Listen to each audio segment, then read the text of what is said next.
Hello everyone and welcome. This is the Japan Politics Podcast, episode 4, titled Ishiba, the Lonely Figure.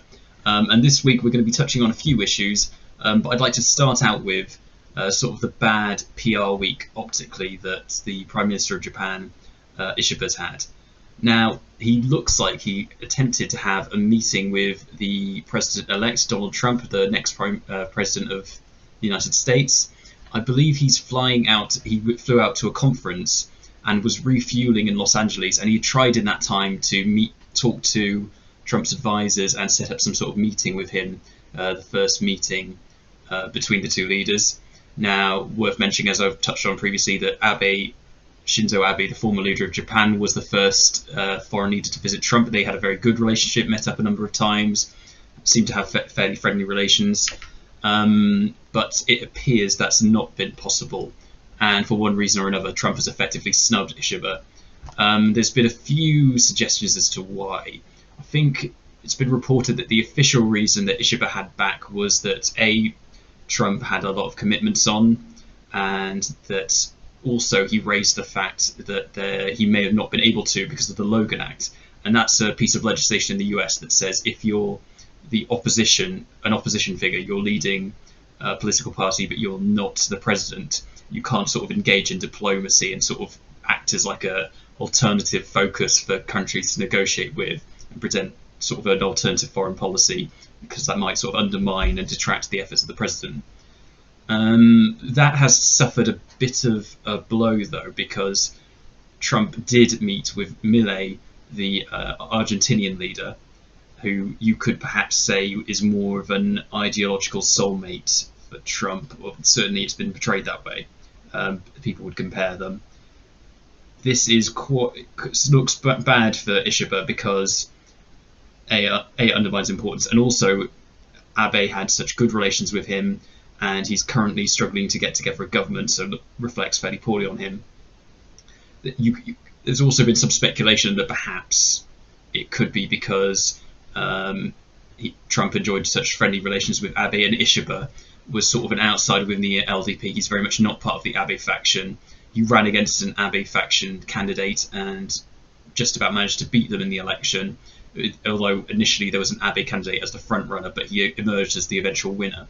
So Trump might possibly see him as less of an ideological partner than Abe. He's not part of the same faction, and as I say, he's sort of contrasted himself to Abe in that respect.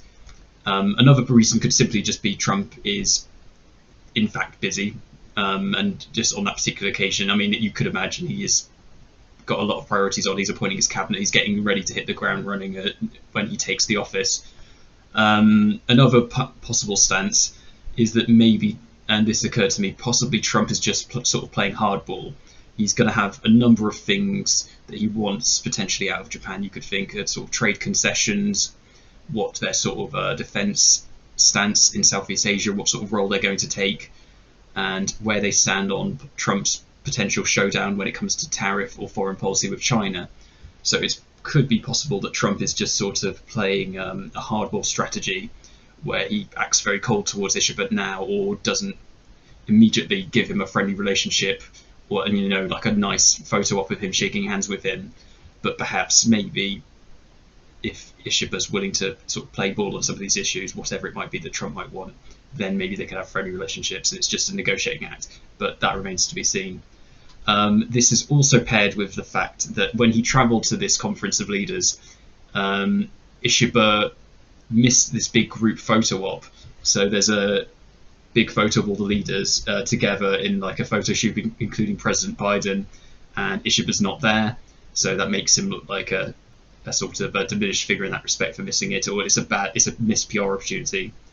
And also there emerged a photo of him sort of sat on his own, just looking at his phone, while all the other leaders were about greeting each other, so it makes him look sort of like a little bit of a lonely figure, an outcast, in compared to the bigger group where it's his first meeting, one of his first meetings on the world stage. You'd think he should be out there shaking hands. So that's sort of optically, it started as quite a bad week for Ishiba in that respect.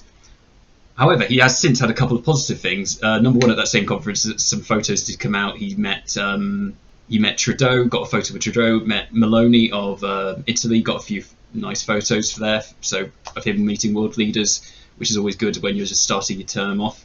And also, he for the first time had a poll, I believe, where it showed that the perception of the LDP cabinet, for the first time in some months, I believe, the LDP cabinet under Ishiba is seen as a net positive as opposed to a net negative. It's got higher approvals than disapprovals, which very nice to get sort of things moving in that direction. If that's true, if that trend continues, Ishiba can be very, very happy with that, and that's a big step forward after this sort of blow he's had in the election. So that's a big positive for him.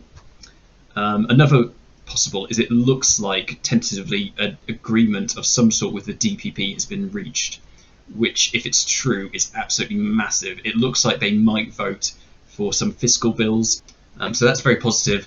Some things that the DPFP might ask for in return to support them on this fiscal bill, and possibly to sort of lend them their vote on some occasions on a sort of issue by issue basis, might be the increasing of the yen barrier and also some tax cuts, which are some things I believe would be on their policy platform. So that would be seen as a victory for the DPFP, depending on how many concessions they can get back on that. Next up, we have to talk about a very controversial recall election in the Hyogo province, which has resulted in quite a surprising or stunning political comeback.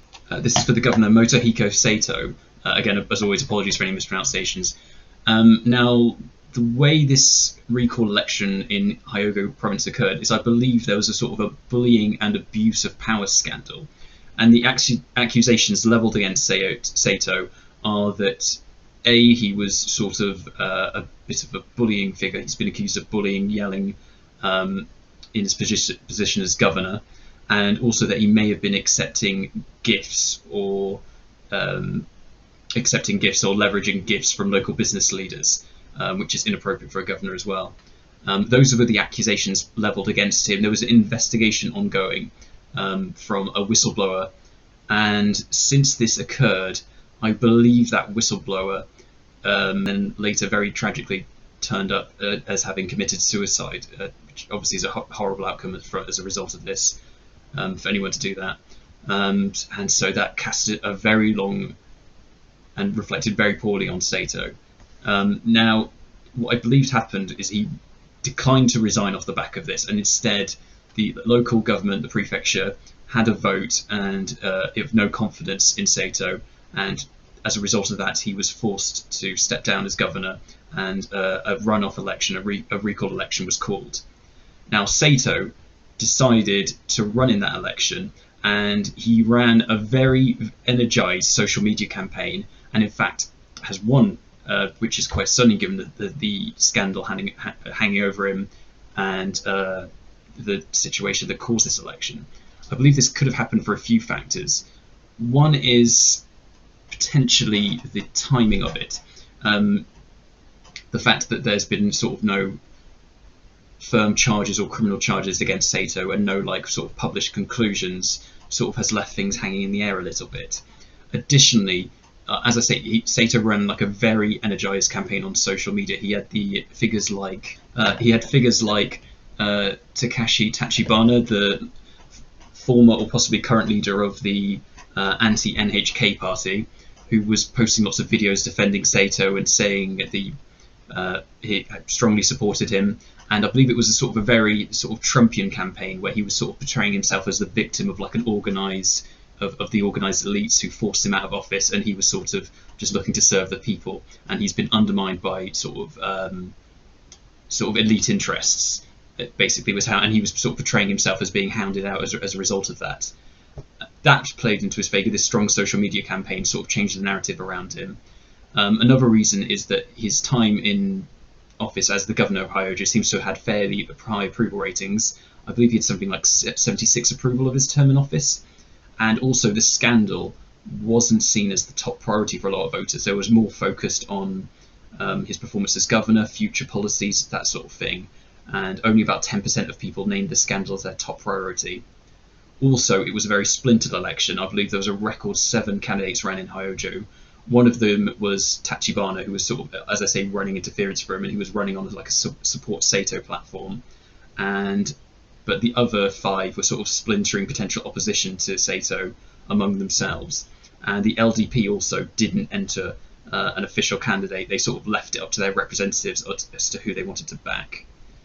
In addition to that, I think, as I say, because he ran this sort of champion me against the elites campaign, I think possibly he may have tapped into sort of an anti-establishment mood at the moment. Like I say, the LDP recently has suffered this election defeat.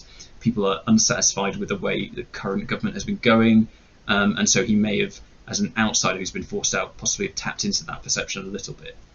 So for all those reasons, Saito has made a comeback. Despite being forced out of office in a scandal, he's immediately got back in with a healthy victory, and now he'll resume office as Hyogo governor. It remains to be seen how he does, and sort of where possibly the scandal that was over him might evolve from here, whether anything further will happen with that or any further investigations, but that's going to be fascinating. And I think there's a lot to be learned here from sort of the nature of the social media campaigning and the way that was able to dominate the campaign and sort of reframe the narrative around the former and now once again Governor Hyogo. So absolutely fascinating that, and a lot to be learned from that, I think. There's another sort of strange story which ties into the leader of the Conservative Party, Japan, one of these new parties that's just won 3 seats. It's a very recently formed party. So the leader of the Conservative Japan Party, the novelist and now leader Naoko Hayakuta, has got a lot of attention and sort of gone viral in an unfortunate way this week for sort of controversial comments. Among other things, I believe he was discussing the low birth rate in Japan, and he was sort of on a live stream interview, and he said some comments including that possibly women under some circumstances could have their uteruses removed. I believe he's framed this as sort of him having a sort of a hypothetical discussion from sort of a what could be done in a sort of a science fiction realm, and he would say this is sort of a thought exercise of things that governments could do, and he's not necessarily expressing his personal support of this. So some of the things he said, I believe, were that women who are single from 25 years old could be not allowed to marry, women who I believe over 18 not be allowed to go to university, so encourage them not to go to university, as I suppose to instead focus on having a family. And so he claims he was speaking hypothetically as sort of a novelist on what could be done in the science fiction realm. Some of these comments seem a bit bizarre, because I'd be interested to know how not getting married after the age of 25 helps you to have more kids, and in particular how having your uterus removed at 30 would aid that. It seems very bizarre, particularly as someone who I wouldn't be here if women over 30 weren't allowed to have children. I don't know how particularly that would help with the birth rate or anything, even if you're engaging in this as sort of a scientific fiction proposal. I guess maybe you could say it would focus people's minds to have kids earlier, but surely it removes a massive window to keep having children, so I don't quite understand. I haven't seen the live stream, I've just sort of read the write-ups of it, so I can't quite understand what he was going for there. If he was, if he, as he say, he's speaking as sort of a science fiction hypothetical scenario, I don't quite understand how that would follow. But yeah, that's sort of led him into the news and to go viral for saying these sort of strange remarks about women having the opportunity to marry or go to university under circumstances possibly in this scenario being taken away. And I think it's the uterus removing comment that sort of stood out, and I believe I've seen it online as if it's been reported as if he literally just said it, and rather than him discussing it in this hypothetical science fiction writing scenario, he's saying it was. So that you'd have to say is a poor look. I mean, I suppose you could argue it. The best thing you could say is all news is good news, but it doesn't. It's got quite some attention, but it doesn't look like a particularly positive light on him. He's had to come out and apologise and clarify those remarks after getting it wide attention. And he's now said, "I cannot deny the expressions were too harsh, and I apologise for those offended." So I suppose that sort of sums up that slightly controversial, strange story there. So that goes through some of the bigger news stories this week I've seen on Japan politics, and now I'm hoping to get into something which I'd like to do more often, which is rather than simply reacting to the news and reporting on the news as it happens, I'd like to maybe do a bit more deep diving and different topics on Japanese politics. I've said I'd like to cover things like freedom of speech and different issues in Japan, like how the military in Japan works politically. But also something I'd like to do is go around each party and sort of give a summary of who they are, who they're led by, their party's political history, and what their individual policies are, so you sort of improve the understanding of each party in Japan. And so given the back of that story, I thought it would be very natural to start with the Conservative Party of Japan and to sort of give a summary of them, and hopefully fairly more straightforward one, because as I say, they're sort of a very new on the scene party, so they've got a less complicated history than say a long established party like the LDP. So let's dive into it, the history of the Conservative Party of Japan. So like I've said in the past, these are sort of they've been called a sort of an alt-right or a sort of a right-wing populist party, is how they've been described by commentators. I've said before that them and Saito, these sort of new parties, are seen as sort of akin to Trumpian politics or reform in the UK, these sort of, or a lot of other movements like the AfD in Germany, these sort of right-wing popular movements that are springing up to sort of tap into right-wing populist energy, and they seem to be sort of on the rise generally through Europe and internationally. So they were formed in only September 2023, so a very recent party, so not long track record of entering elections. And they were formed by sort of online political commentators like Naoki Hayakuta, who, as I say, is a sort of who's been an online commentator and novelist. Now, their early sort of perception of them is that they sort of have a very strong online presence. I believe they've got a great number of Twitter followers. I'm not sure if this is currently true, but at one point they were described as having more followers than the LDP, which is very strong for like a newly formed party. So they've got a very strong online presence. Their first election was the Tokyo by-election in 2024, where they finished a strong 4th place, which is not too bad at all for a newly formed party, before they entered the 2024 general election, and as I say, they won their first 3 seats, which there have been new entrants into Japanese politics in the past who've entered their first election, won more seats, but in my opinion, 3 seats for a newly formed party, perhaps this is just my UK perspective, seems very strong to immediately be gaining seats there. And in the 2024 election, they were strongest, I believe, among middle-aged men. That's sort of the demographic where they did the best. And I believe of all the parties, they're quite male-centric in where they draw their support from. I believe 69% of their voters were men. So that sort of gives you a brief history of where they are. They're sort of this new party from 2023. Now they have 3 seats, and we'll see what they'll do in the Diet, whether they work with the LDP at all, or whether they you generally describe them as further to the right of the LDP, whether they look to oppose them and not in sort of cooperate with them, and to sort of push their sort of right-wing populist message, along with Saito, who are sort of a quite similar profile of party. Now their lead, as I say, is Naoki Hayakuta. We just talked about his controversial statements the other day. He's also had controversy in the past. I believe some years ago he made statements about the Nanking massacre, which is a incident that occurred in China, in Nanking, where war crimes essentially were committed by the Japanese army. He's suggested that they may not have happened, or looked to potentially undermine them, I believe, in statements he's made in the past, which have been quite controversial. He wrote a book called Eternal Zero, which I believe was also adapted into a film. And as you can imagine, from sort of someone who's a sort of conservative populist, it's sort of quite pro-Japan story. I believe, it's a sort of a pro-Japan story that takes place within World War II, and I believe there's been some people have criticised it for the way sort of it's portrayed and sort of the way the history of it is told in that novel. So the book itself is about fighter pilots on the A6M0 fighter plane during the Second World War.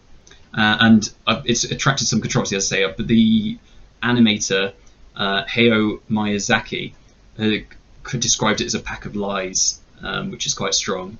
But nonetheless, as I say, it was adapted into film, and that's sort of given him some literary and media success. And following that, he also became the governor of NHK, very interestingly under the LDP in Abe's term. He became the NHK governor. For those unaware, the NHK is sort of the equivalent of sort of the BBC, the national broadcaster in Japan. It's sort of the main national broadcaster, and I believe you're required to pay for it if you own a TV, or it's been, I believe sometimes NHK collectors sort of go around and try and extract payment from you if you own a TV, or sometimes even just a laptop.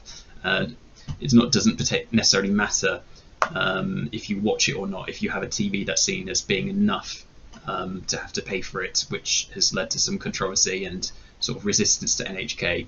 But it's very interesting that he previously supported Abe and the LDP, but then after being made to stand down from the NHK, he's since formed his new party, which has opposed the party.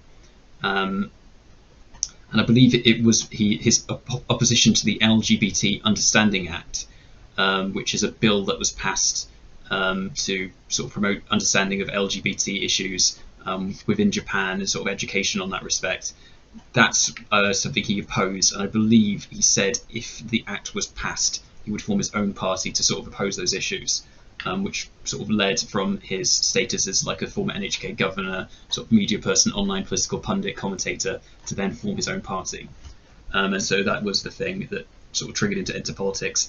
And so from there, he's the policy of the to read off some policies of the general platform of the Conservative Party of Japan. So the things they believe in are stricter immigration, lower immigration, and more sort of restricted acceptance of refugees into Japan, stronger defence, and in particular they want to amend the constitution. And the constitution was written after World War II to sort of restrict Japan's ability to have military. Now, I'll go into this at another time, hopefully, but essentially it limits Japan not from having an army, but they do have a self-defense force. So they do have soldiers, tanks, etc., but they're purely for defense constitutionally. So Japan has never entered since World War II what you would describe as an offensive war, nor could they join in with the coalitions of sort of peacekeeping or sort of international wars, like for example the war in Iraq. Now in Iraq, I believe they may have sent sort of soldiers to act as security or to generally support the Iraq war, but they didn't send active combat troops. And this is sort of has been under discussion ever since the Constitution was written, and I believe the CPJ support rewriting it in a way that you can actually have an active military, and you wouldn't be having to form this role where purely Japan's military is only acting defensively, so sort of unrestrict them to have potential offensive capacity. And I believe one of the reasons that's sort of seems quite controversial is Japan in the modern era can't enter into what you'd call, I guess, collective defense. Like if your neighbour's invaded and you have a mutual defense pact, you can't enter in to defend them. And so that is sort of an interesting dynamic that affects only Japan because of their constitution. And so they would favour rewriting that so Japan could sort of strengthen its military and not be bound by that constitutional clause. Another thing they want is tax cuts, and to reduce the tax burden on Japanese citizens, and to reconsider and possibly restrict the size of the Japanese government. They also want to strengthen the economy through areas like agriculture, mining, forestry, and fishery. So it's essentially primary industries, rather than just manufacturing or the service industry. They want sort of a strong production of raw materials in Japan based on reaching those priorities. And they also want to promote very much Japanese traditional culture, and generally they favour sort of the strengthening of Japan and its character, is what they would say. So hopefully that gives you sort of a brief overview of what they're about, their sort of their history. As I say, in the 2024, I do believe they did reasonably well and won 3 members. So now they have a clear presence within the Japanese House of Representatives, and it'll be very interesting to see in the future what they do with that. But hopefully that gives you an understanding of where they came from, what the party's for. So that rounds up the show politically there. Hopefully that gives you like a brief overview of the news. In terms of any other news aspect, what I'd like to talk about is Japan's performance in the World Cup, which has been quite good recently. So that's good for Japan. So Japan's had 2 World Cup qualified games recently. They beat China 3-1, in which I believe Ayo Tanaka played. So as a Leeds fan, very happy about that. And they beat Indonesia also on the 15th of November 4-0. Those are the 2 recent games, and so yeah, pretty healthy margins of victories over their competitors, and they're now looking pretty good in the table as well. I believe at the Group C, they're now sat comfortably at the top of Group C in the World Cup qualifiers, and they're hopefully looking in a very good position for them to enter the World Cup. So well done to them. Japan's done quite good, I think, in recent World Cup tournaments. So it'll be very interesting to see how they do again, and hopefully they take Aero Tanaka with them, and hopefully they do quite well. So it'll be sort of very interesting to see what they go from there. So yeah, that's very good for them. So that just about rounds up the show for this week, guys. Thank you so much for listening. I hope you've enjoyed that overview. And so just a reminder, if you're listening to us on Spotify, iTunes, you can find us and other short clips on YouTube, and vice versa if you prefer the audio format. But yeah, thank you so much everyone for listening. I'm your host, Luke Whittaker. This is the Japan Politics Podcast. Sayonara, goodbye. Thank you.